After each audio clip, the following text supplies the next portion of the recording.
Hello and welcome to the IndiaBet.com preview of the Kolkata Knight Riders versus Royal Challengers Bangalore. This is the second game on Saturday, the later game, and the bookmakers have KKR at 11 to 10 and RCB at 8 to 11.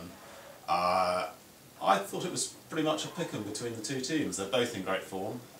They're both in great form, but I just feel that the Royal Challengers Bangalore are starting to just take a bit more authority in the games they're playing in. And I think the Kolkata Knight Riders, when you watch them play, it's always a little uncertain. They're always hinging on the occasional wicket. If the KKR lose a couple of wickets, then they start to look like they're in slight trouble. And so far they've got away with that. Whereas RCB have the capacity, they've got the depth in batting, and they've got strong enough bowling with likes of Zahed Khan to push this. I like Bangalore more. I mean, I can see why RCB are slight favourites, but I mean they're away from home, and you know, if you look at the form of the two sides, I mean they're both. I mean, depending on what happens in the Chennai game earlier on, if Chennai lose, whoever wins this can go top of the table.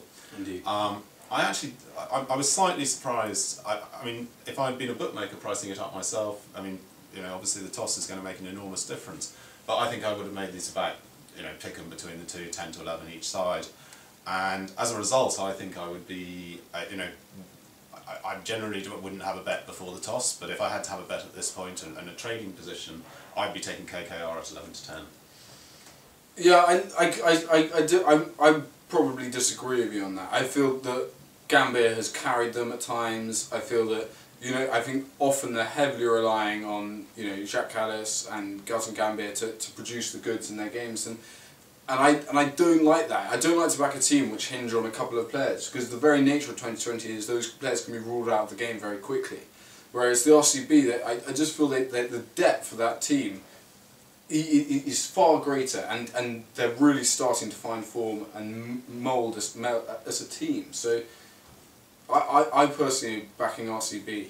What I would say though is I just don't think there are going to be an enormous number of runs scored in this game. Rarely do we see runs scored in Kolkata, not a high scoring stadium, and RCB with their prolific lineup could be priced up a bit too high in the run market at the beginning of the match. Absolutely. Anyway, well, it looks like we disagree. It should be a great match if they can actually get some games played. Both of these teams in their last games have had it abandoned because of rain. So let's just hope that we actually see a game tonight. And good luck with your betting on it. Indeed. Cheers.